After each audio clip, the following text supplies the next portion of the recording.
All right. Well, I am very happy to be here with all of you today. I'm sure it's been a wild week for everyone with all the political stuff. Um, so, I am feeling into how to meet with you all today on during this crazy moment in our history.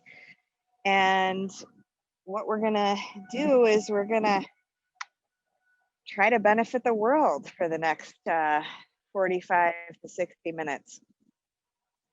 Send out some good vibes with our meditation. Um, anyway, I think let's start out by getting into our bodies. So everybody, if you want to stand up, that would be great.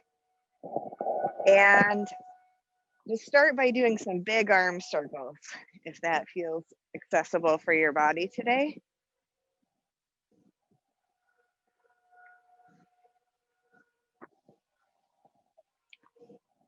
Big arm circles.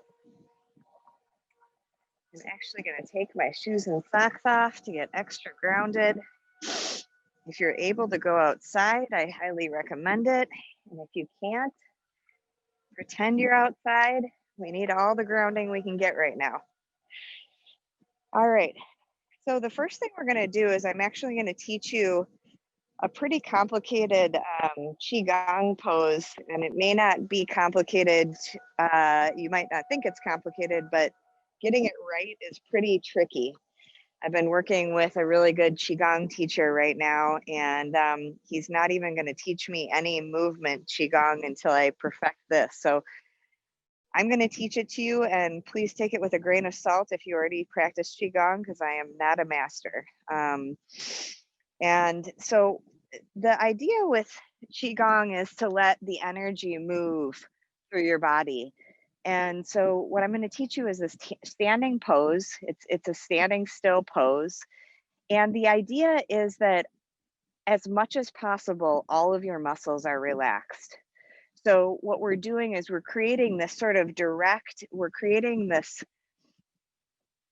way of standing that all of our energy can go into our feet and our bones, and that the muscles don't have to support us.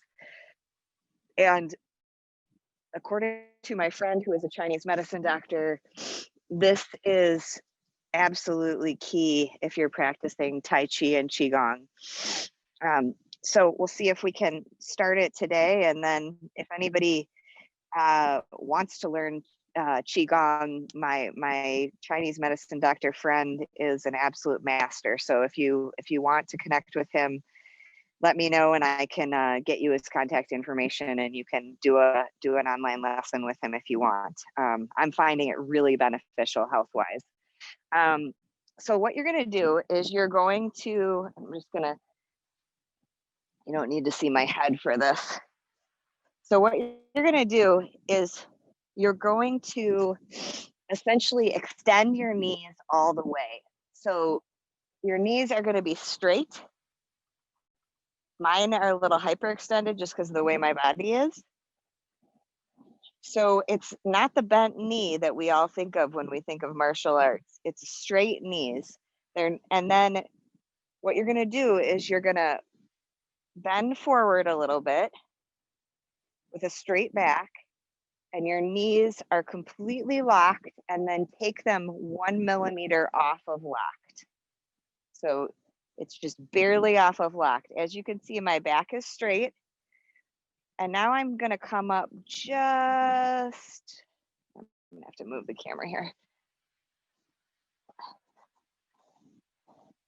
So flat back, knees are 1 millimeter off locked. So your knees are really going backwards. Your hips are going backwards. All of the weight is in your heels. And then you're going to slowly rise. But your knees are still straight to about here. So when you start to feel that you can't keep your knees straight anymore because you're upright and you start to have to activate your pelvic muscles, that's when you know you've gone too far up. So you're just barely going up. And what you should feel at a certain point is that you can relax your back muscles. You can relax all the muscles of your legs. Obviously, your arms are somewhat activated because they're bent. But as far as your core and your legs, all the muscles are relaxed. And the energy is going right down into the ground. So this is a very, very grounding posture, which we all really need right now. And basically, if somebody were to come and hang on my shoulders, I could support an incredible amount of weight like this because my muscles are not holding my body up. My bones are holding my body up right now. So see if you can get a sense of the right angle. So again, knees straight, 1 millimeter off locked, arms hanging, and then just slowly rise. Knees are still really straight. And then what happened to me is I noticed my lower back tensing. So see if you can relax your lower back and just allow all the weight to be in your legs and then going down into your feet. So you're bent quite a bit forward. If you could tell that on the screen, but I'm definitely not upright. Everybody's body is a little bit different. So some of you may need to be a little more upright than others. But if you're standing all the way upright, you're not doing it right. So you're off of upright, your knees are straight. And see if you can just sink all your energy into your feet, but especially the back half. So really more the heels. Close your eyes if you can. See if there's a way that you can stand with contracting no muscles or the fewest number of muscles.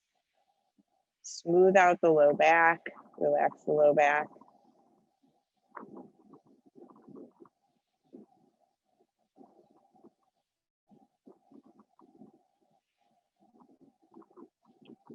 And what I want you to do here is I want you to imagine those roots that we've used before, those roots coming out of the bottom of your spine and going right down through each of your legs, down through your heels, down into the earth.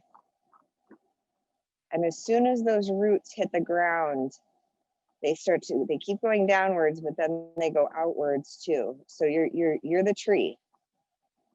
Your legs are the tree trunks.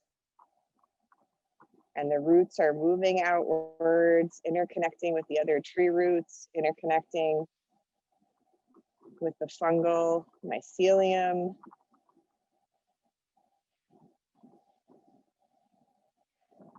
And if that doesn't feel good on your body, there's a good chance it's because I'm new to teaching this, very, very, very new. I just wanted to give you a taste of what Qigong could be like. And then if you want to learn more, you can always reach out to my friend David. All right, so let's find a seated or a standing or lying down posture. And let's just start out with some deep breath. And let's actually start out with some deep breath with some arm movements if you want. And what I'm going to have you do is as we breathe in, you're going to have your breath going right down into your abdomen. So, when I breathe in, my hand should be pushing outward. And when I breathe out, as you can see, my hand contracts, my belly button is going towards my spine. If this is new for you, this abdominal breathing, you might want to lay down because you can feel it easier. So breathing in, hand pushes out. Breathing out, hand goes back towards the spine. Now let's add in some arm movements. Okay, so breathing in, arms are going to go up. Breathing out, arms go down. Breathing in,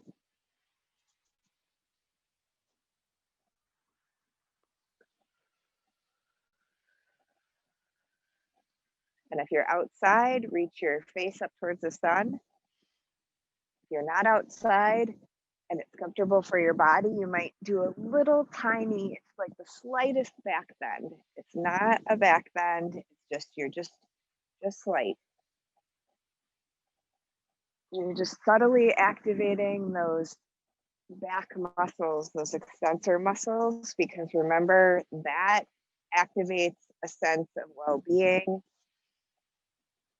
and safety, because we are mammals, and as mammals, when we are scared, all of our front body contracts to protect ourselves, and when we are relaxed, the heart is open, the chest is open. And so if you're in kind of an activated, stressed out mode and your mind is really busy, one thing that can really help is to move your body into a position where the body is telling the brain, I'm safe. So you can move your body in a way that you're triggering the right, or not the right, but the chemicals that tell your body, I'm safe, I'm okay, nothing in this moment is actually dangerous. And I think right now we probably, a lot of us are needing that. So let's activate those extensor muscles. So you can see I'm kind of like arching my back a little bit, reaching up to the sky, looking at the sun, or imagining you're looking at the sun, feeling that sunshine on your face, and then allowing the arms to relax, but still keeping those shoulders back instead of going into more of a hunched pose, which is like that's telling your body, I'm not safe. So openness.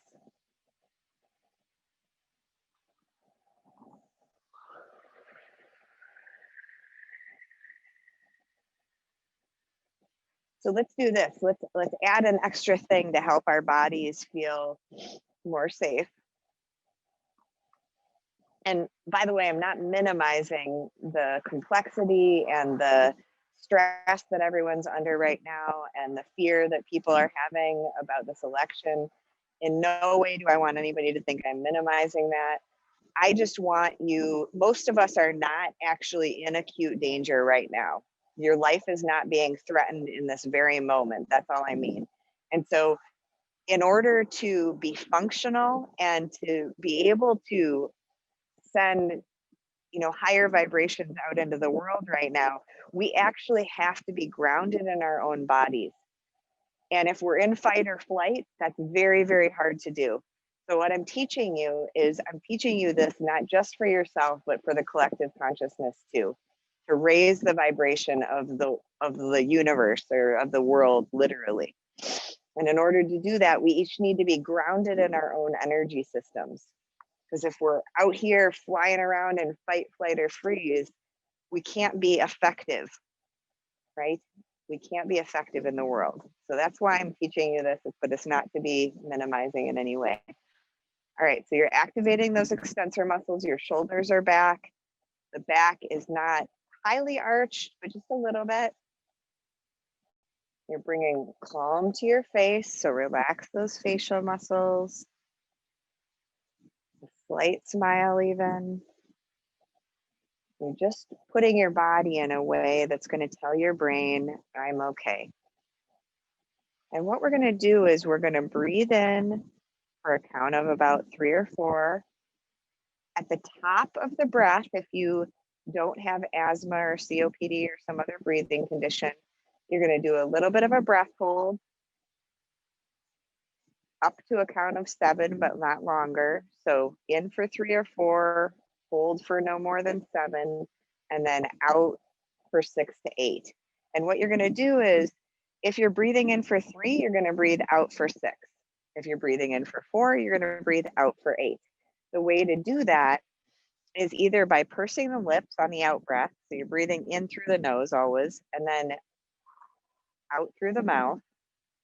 Or if you know how to clench your palate or tighten your soft palate, to do that ujjayi breathing where you kind of have that whooshing sound where it's kind of that Darth Vader breath I've described. You can slow down your breath that way too. Either one is fine, it doesn't matter.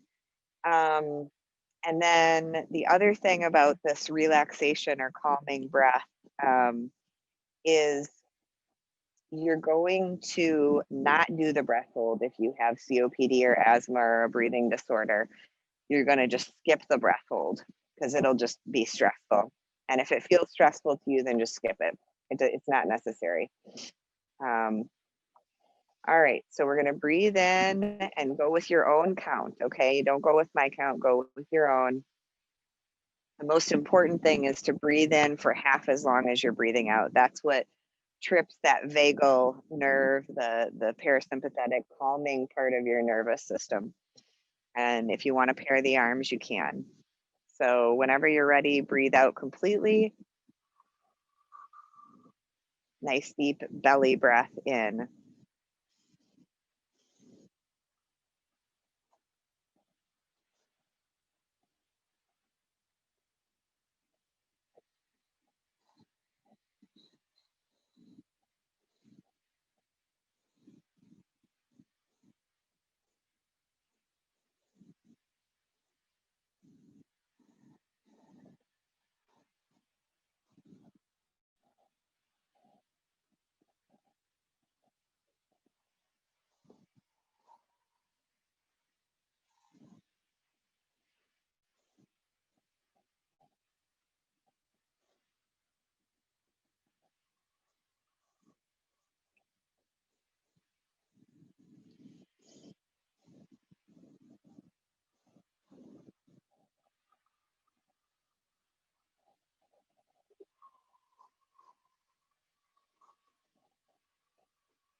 And whenever you finish your next breath cycle, come to stillness, eyes closed if you're comfortable. If not, eyes gently focused downward and just notice. Notice how you're doing now.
Okay.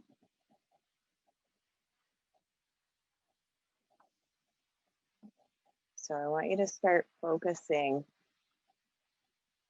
on the low abdomen, the expansion of, you can feel your stomach muscles and your low abdomen stretch as you breathe in,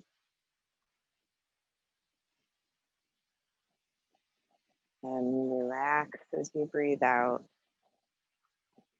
If your pants are tight or you are restricting your belly movement in any way, see if you can, if you're in this place where you can undo your pants, just make yourself really comfortable. The belly being tight when we're meditating is never good.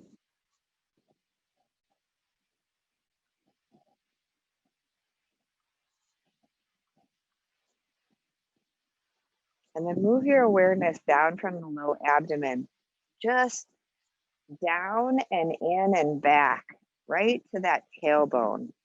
So right where you can kind of feel, if you rock a little bit forward and back, it's what you're rocking on. You're rocking actually on your two sit bones of your hips, but right in between there, that's the point that I want you to focus on. Imagine this reddish light right at the bottom of your spine.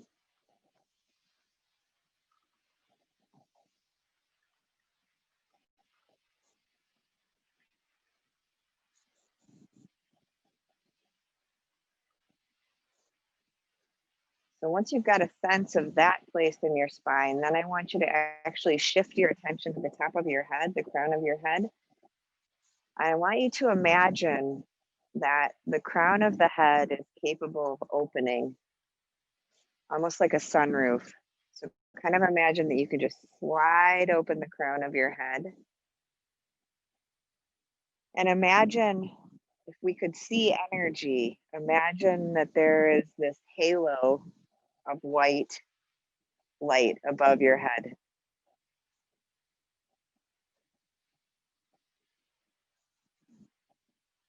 The universe has boundless, limitless love and energy in it. We make the mistake of thinking that the energy has to come from us, our human selves, this body, this ego. But when we can become more like channeling rods, the spine is a channeling rod.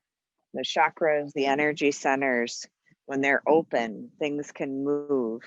And so what we're doing is we're opening the crown, and imagination precedes manifestation. So we're imagining that this white energy, this white light energy can enter the crown of the head. You can imagine it as sunlight energy. And then it just disperses throughout the body. You might, play around with it, whatever works for you. It might look like little white light particles. It may feel like water moving throughout your body. Use whatever works for you. It doesn't really matter. It's all about finding a way that works for you. It might be a sound for you. It might be a vibration that enters the crown and then moves down through the head, down through all the cells of the body. And you're not going to see every cell, obviously, but I want you to have the ideation, have the idea in your mind that as that white light energy moves down through your body, it's picking up and healing any cells that are damaged. It's bringing nourishment and oxygen and love to every single cell in your body.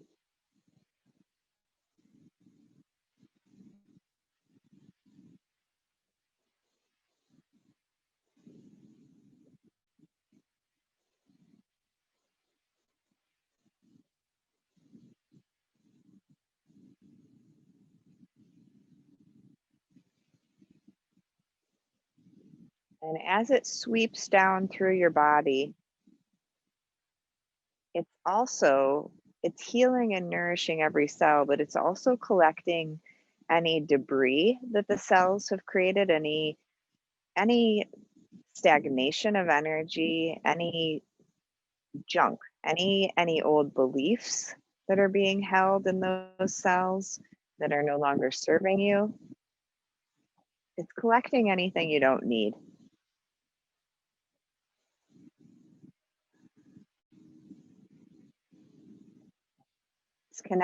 It's collecting the lower vibration stuff that isn't serving you anymore. So as you breathe in, it's like you're pulling in, you're creating a vacuum with your breath. You're pulling in this white light energy. It's moving down through your body, down the spine, through each of the energy centers, and then it's moving down into that reddish light. And as you breathe out, the root is going down into the earth. So you're breathing in the white light energy somewhere around the heart or belly. As you start to breathe out, you're allowing the energy to move down through the lower body and down into the earth. And through the roots, you're releasing anything you don't need. And you don't have to think about it. It's more of just like visualizing it without words. So using colors or bright light, the imagination of bright light.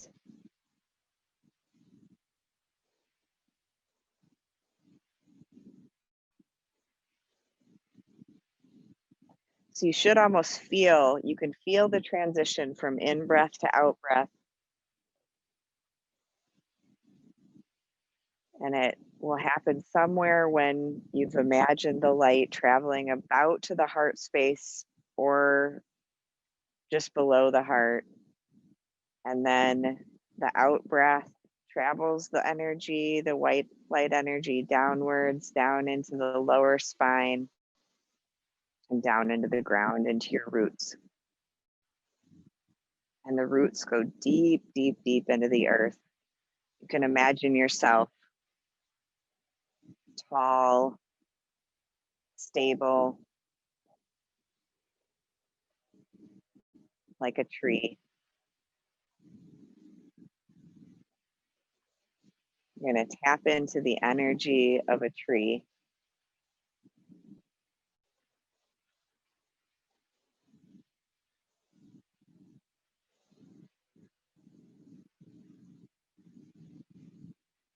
Shoulders are somewhat back, but not uncomfortable.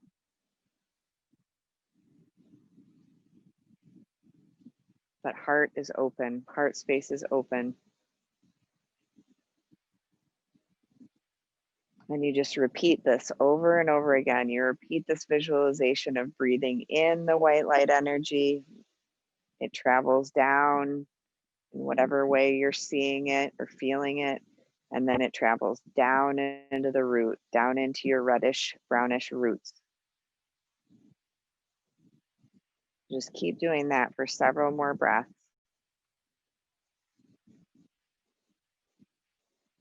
And as you do this, really feel and imagine your connection with Mama Earth. Really feel and imagine how truly, energetically, we are all connected so deeply to this planet.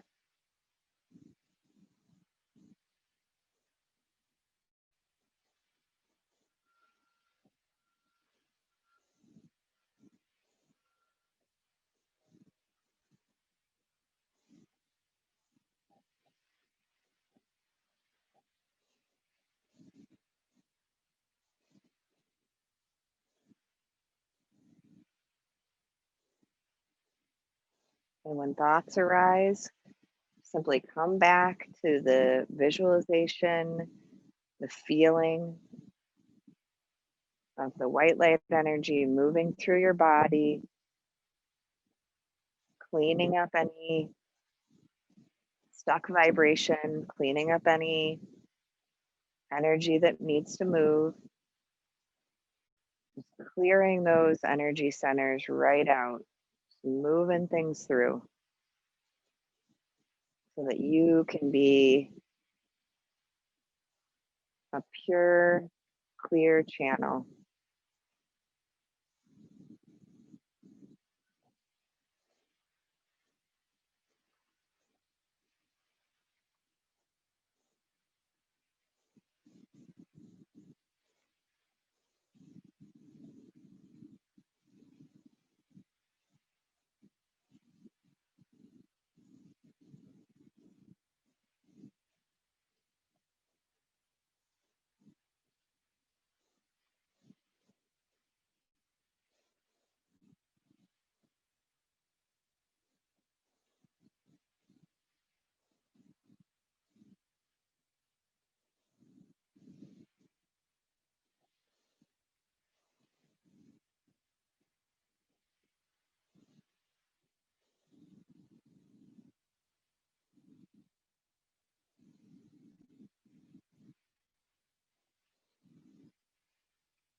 Now, as I'm talking, I want you to stay deeply connected to your breath. So, my speech is just in the background for you, but your primary focus is on your breath. And if you want to keep visualizing the energy movement, the light movement, I would encourage you to do that. If it's too much, then just focus on the breath. But if you can maintain the visualization while I'm talking, I would do that.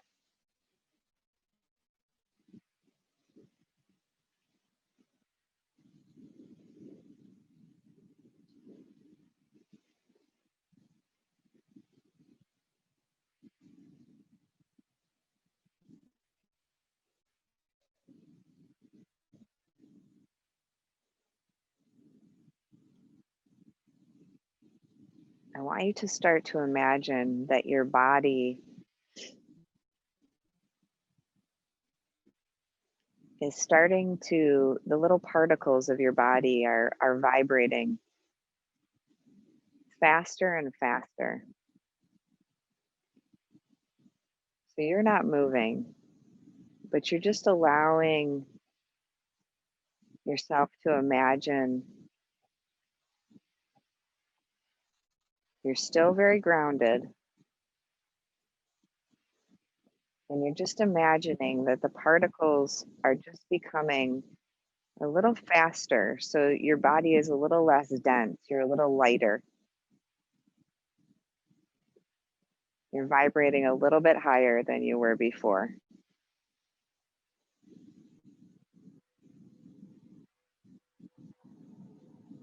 You might imagine yourself just feeling lighter. You might even imagine maybe you're just floating a little bit. You're just floating. And again, this is all imagination, right? We're not actually floating, but we're imagining that we're just floating a little bit off the ground, that our bodies have just become a little less dense.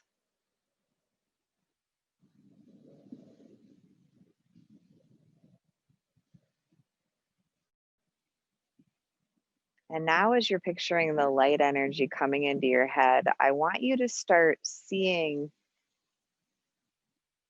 that it's actually transforming all your cells into just particles of light.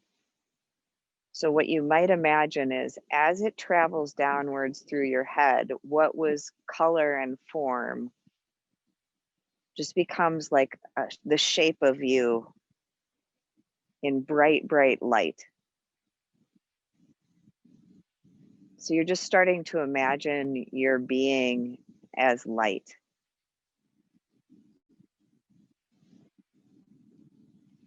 It's like the light energy is moving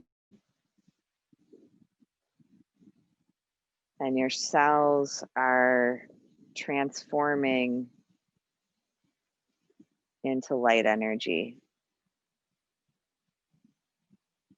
So that gradually, as you breathe in more and more light, and you picture yourself from the outside, you're just seeing a shape, the shape of your body, but it's like a bright, bright light.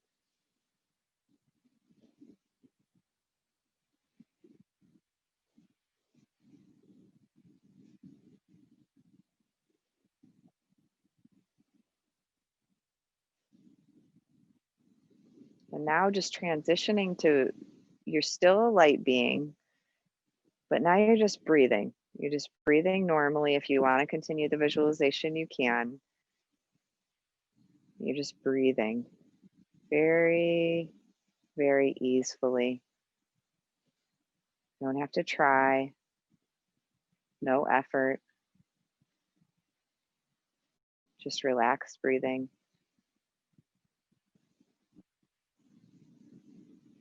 And I want you to call to mind a situation in your life that is now resolved, but that was very challenging. Maybe it's not resolved, but you've made peace with it, I guess would be another way to say. You've made peace with it and you've grown from it. So maybe it was a challenging relationship or a loss. Maybe it was a difficulty at work, but it's something that has reached a place of acceptance, and it's reached a place of completion for you. So don't pick something that is still that's still a difficulty in your life. Pick something, perhaps from the long ago past that is now resolved. So take a moment to just ask yourself what that might be, what that memory might be, and allow it to arise.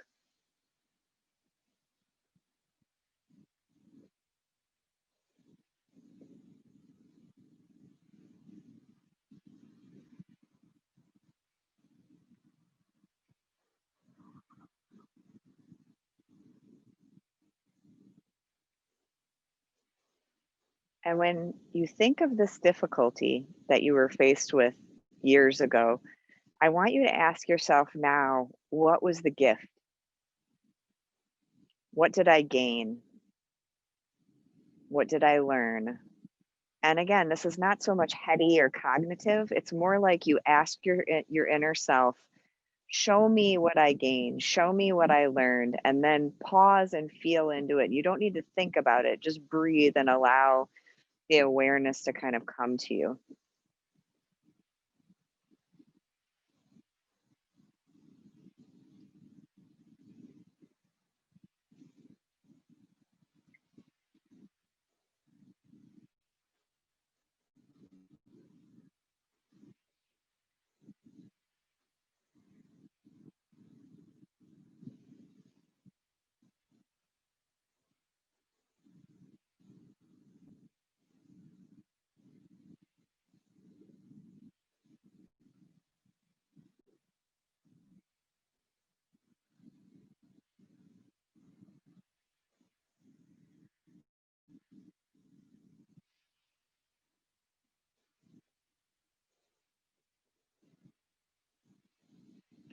And once the awareness of how you grew or what you learned or why that was necessary that you went through that difficulty, once you've reached the place of recognizing, how did I transform or what did I learn from that?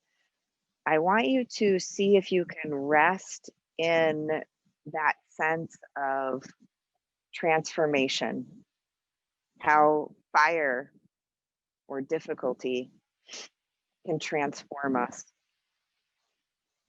how what seems like incredible strife and difficulty is actually what brings us to a place of higher evolution, to a place of growth and transformation.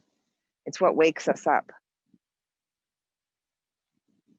It's what makes us kinder and more compassionate human beings. So I just want you to rest in that knowing of I evolved. I evolved from that difficult thing.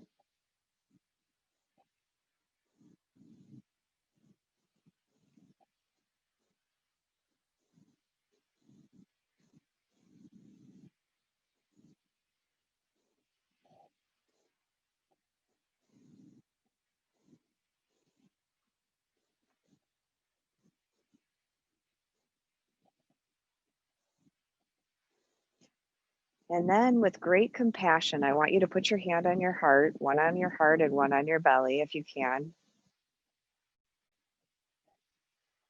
And I just want you to inwardly say thank you. I want you to say thank you to this body. Say thank you to your soul, or your spirit, or whatever you believe in, for getting you through that difficulty and helping you come out on the other side, for giving you the strength and courage to make it through whatever that difficulty was. And I want you to recognize your own strength. I want you to feel that root coming out of the bottom of your spine. And I want you to sit tall like a tree and recognize how strong and resilient you actually are. And then I want you to inwardly ask yourself, and again, this is not a cognitive question. We're not thinking about the answer. But I want you to feel the answer. I want you to feel into it.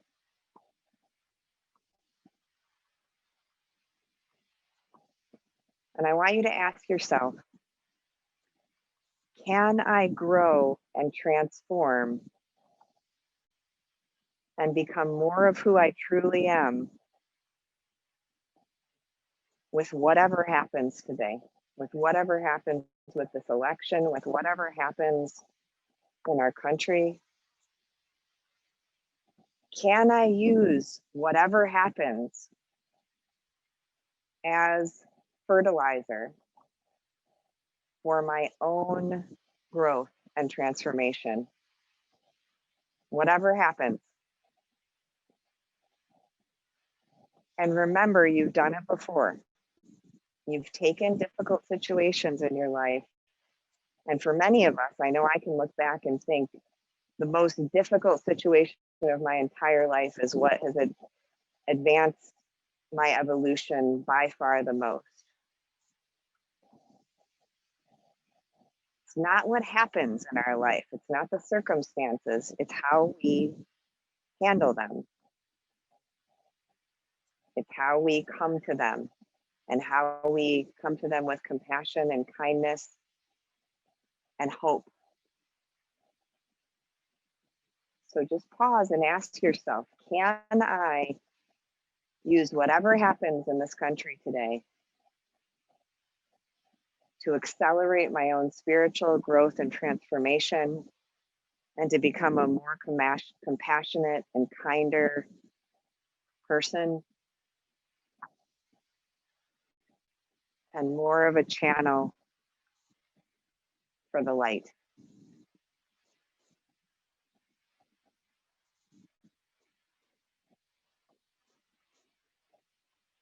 Just see how your body responds.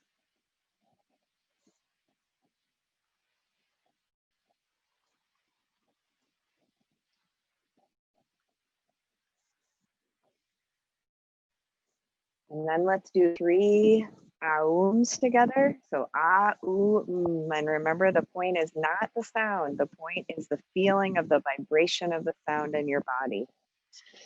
Breathing in.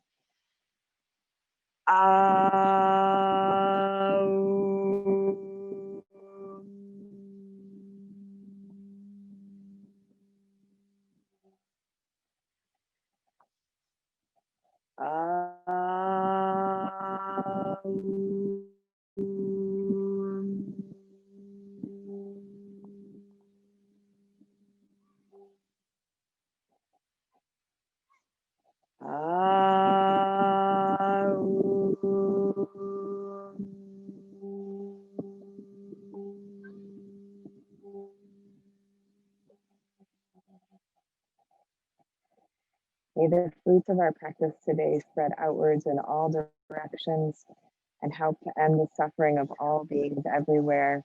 And may we each come to know the true essence of our own beings, the true essence of our soul, such that we know that all obstacles are actually simply fodder for our own growth and transformation and the healing of the collective consciousness.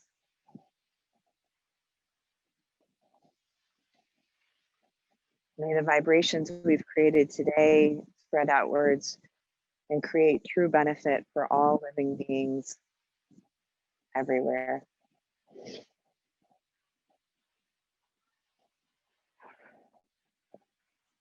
Thanks for being with us today. I'm really glad we could sit together today. It's an important day to sit together. Now I'm getting chilly. So if there's any questions, I'd be happy to answer them.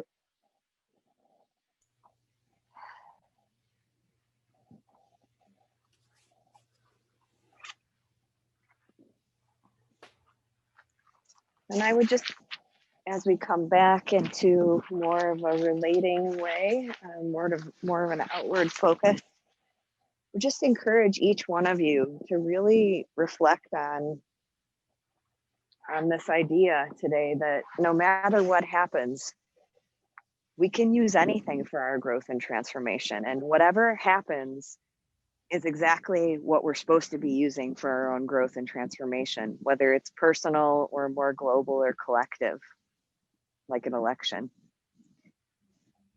But when you can start to look at what we originally see as like the worst thing ever or an obstacle, I mean, just to share a personal story for those of you that can stay on since we don't have any questions right now. A few years ago, and I haven't been ready to talk about this until now, but it's sort of come full circle now where the mindful movement link we have a question. Carl or Kent says, will the mindful movement link be emailed to us? You know what I'm going to do, Kent, is I'm just going to give you guys my friend, this Chinese medicine doctor, his name is David Nassim. He's been doing Chinese medicine for about 20 years, and he's been practicing Qigong and Tai Chi for that long. And I'm just going to type his email directly into to answer your question, and you guys can email him directly if you want to work with him on mindful movement. And actually, maybe you were talking about the mindful movement that Misty had mentioned. That's probably what you were talking about, I'm realizing now, but I'm going to do this anyway. So it's david@healthinstinct.org. And he also, he's a very wise practitioner. I would highly recommend working with him individually. I'm doing it for myself.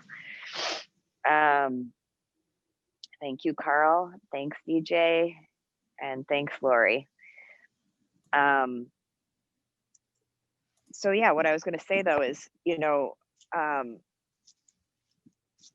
I speak about this obstacle stuff from very personal experience. I have one daughter and she's adopted, and her name's Evie, and she's adopted from Ethiopia. And she and I have had a challenging relationship over the years, but we got to a point a few years ago where she actually cut off all communication with me and refused to speak to me. And of course it was devastating. I don't have any other children, and motherhood has been my biggest perfectionism project. And for a long time, it was proof that I was a terrible mother and all these other things that we tell ourselves. And, since the pandemic started, she and I have reconnected, and through a lot of my own therapy and and a lot of work that I've done, I've come to be able to really see that this biggest thing, this biggest loss, the thing that I thought was the worst thing in my entire life, because it felt that way, actually was absolutely necessary. And because of that loss, it was like my heart broke into a million pieces, and I was completely brought to my knees. I actually took 3 months off of work and did intensive therapy, and my heart broke. And what happened though is I have recreated my life in a way that is so much more expansive, and it's so much more resonant with who I am. And it was because my daughter did that. And I was so angry with her for the longest time, too. I really, really thought that it was incredibly cruel of her to cut me out. But anyway, my point is that sometimes what we think is the worst thing can actually become the thing that propels us forward in the most expansive way if we choose to really learn from it, and if we choose to stop blaming ourselves, if we choose to instead try to bring compassion. And that is the thing that it has brought me is I feel like I was very, very hard on myself before that happened. And even, for the first couple of years after that happened, I used it as a way to think I was a bad mother. But what I've come to see now is that there was a lot of trauma between my daughter and I, and we needed that time to heal. And now that we're coming back together, it's such a different relationship. And it's like I'm seeing now that I needed that time to grow and heal, and that it happened perfectly. So I'm sharing this story um not necessarily to be long-winded all about it, although I'm sorry it became that way. Um, but just to illustrate that if you're in a difficult time in your life, try to take heart and recognize that there's probably a gift. There's probably something in it that you're really needing to learn. And for most of us, it's how can I be more self compassionate? How can I love myself in spite of the mistakes I've made? How can I love myself? I mean, many of us are just working on how can I love myself at all? How can I be kinder? Because it really is that self love and self compassion that, once we have that, once we're really being compassionate and kind to ourselves, then we can share it with others. Some of the most judgmental and harsh people I've met, they are that way because they're that hard on themselves. I mean, I don't know anybody that that's not true about. Electra, you felt a real connection with our Mama Earth. Me too. Yeah. Get outside as much as you can this week. That's for sure. Being so blessed with this weather right now.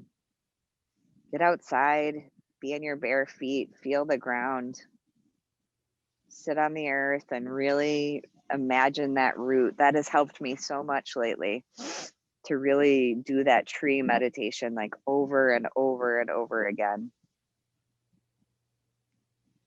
Kathy, you're very welcome. I really do believe that, I mean, that's the whole thing in the tantric world. And I don't mean just the sex tantric world, but the world of tantra. It's like everything is here as the absolute thing that we're needing right now. And so as much as I have an opinion about how the election goes, and we all do, I'm sure, I'm really trying to approach it like whatever is needing to happen right now, whatever our country needs for the most growth, that is what's going to happen. And we will all deal with it. And I don't mean to be trite about it or minimizing of the difficulties and the stress and the anxiety, because I'm right there with you. But I guess what I really would encourage you to do is try to recognize that consciousness is raising. It is raising. It just takes a long time. And all we can do is we can each raise our own consciousness. We can each try to get out of dualism. You know, we can each try to not see the other as the other. We can each try to love the person who voted for the candidate that you didn't vote for, you know, because that is how we're going to really transform this country. We're going to really transform it by seeing how did these problems get created, and how can we love the person we disagree with the most so that we can see how they're suffering and see how to shift things so that they don't suffer as much or anymore. You're welcome, Pam. And you're welcome, Rebecca and Graciela and Mary.